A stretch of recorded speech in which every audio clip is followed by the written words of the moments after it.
Dry fruit ಸೇವನೆ ಹಲವು ರೀತಿಯಲ್ಲಿ ಆರೋಗ್ಯಕ್ಕೆ ಪೂರಕವಾಗುತ್ತದೆ. ಒಂದೊಂದು ಬೀಜಗಳಲ್ಲಿ ಬೇರೆ ಬೇರೆ ರೀತಿಯ ಆರೋಗ್ಯ ಗುಣಗಳಿದ್ದು, ಮುಖ್ಯವಾಗಿ ಪೋಷಕಾಂಶಗಳಿಂದ ಕೂಡಿರುವ ಬಾದಾಮಿಯನ್ನ ಹೆಚ್ಚಿನವರು ಆಯ್ಕೆ ಮಾಡಿಕೊಳ್ತಾರೆ. ಇನ್ನು ಇದರಲ್ಲಿ ಹಲವು ಜೀವಸತ್ವಗಳು ಮತ್ತು ಅಗತ್ಯವಾದಂತಹ ಖನಿಜಗಳು ಕೂಡ ಇವೆ. ಬಹಳಷ್ಟು ಆರೋಗ್ಯ ಪ್ರಯೋಜನ ನೀಡ್ತವೆ. ಹಾಗಾದ್ರೆ ಬಾದಾಮಿ ಸೇವನೆಯ ಪ್ರಯೋಜನಗಳನ್ನ ಒಂದೊಂದು ಆಗಿ ತಿಳಿದುಕೊಳ್ಳೋಣ ಬನ್ನಿ.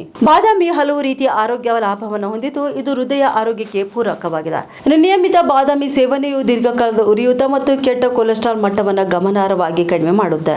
ಬಾದಾಮಿಯಲ್ಲಿ ಸಮೃದ್ಧವಾಗಿರುವ ಮೊನೋಸ್ಯಾಚುರೇಟೆಡ್ ಫ್ಯಾಟ್ಗಳು ಮತ್ತು ವಿಟಮಿನ್ ಇ ಕೊಲೆಸ್ಟ್ರಾಲ್ ಶೇಖರಣೆ ಆಗುವುದನ್ನು ತಡೆಯುತ್ತದೆ.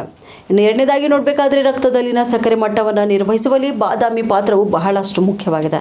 ಬಾದಾಮಿಯಲ್ಲಿ ಮೆಗ್ನೀಸಿಯಂ ಅಂಶ ಇದ್ದು, ಇದು ದೇಹದಲ್ಲಿ ಇನ್ಸುಲಿನ್ ಹೆಚ್ಚಿಸಲು ಸಹಾಯ ಮಾಡುತ್ತೆ. ಹಾಗಾಗಿ ಮಧುಮೇಹ ಇದ್ದವರು ಕೂಡ ಬಾದಾಮಿ ಸೇವನೆ ಮಾಡುವುದು ಉತ್ತಮವಾಗಿದೆ.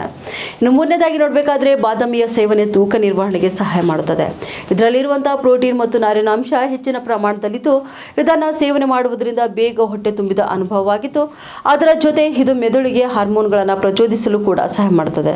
ಉತ್ತರ ಕರ್ನಾಟಕ ನ್ಯೂಸ್, ಇದು ಕನ್ನಡದ ಉಸಿರು.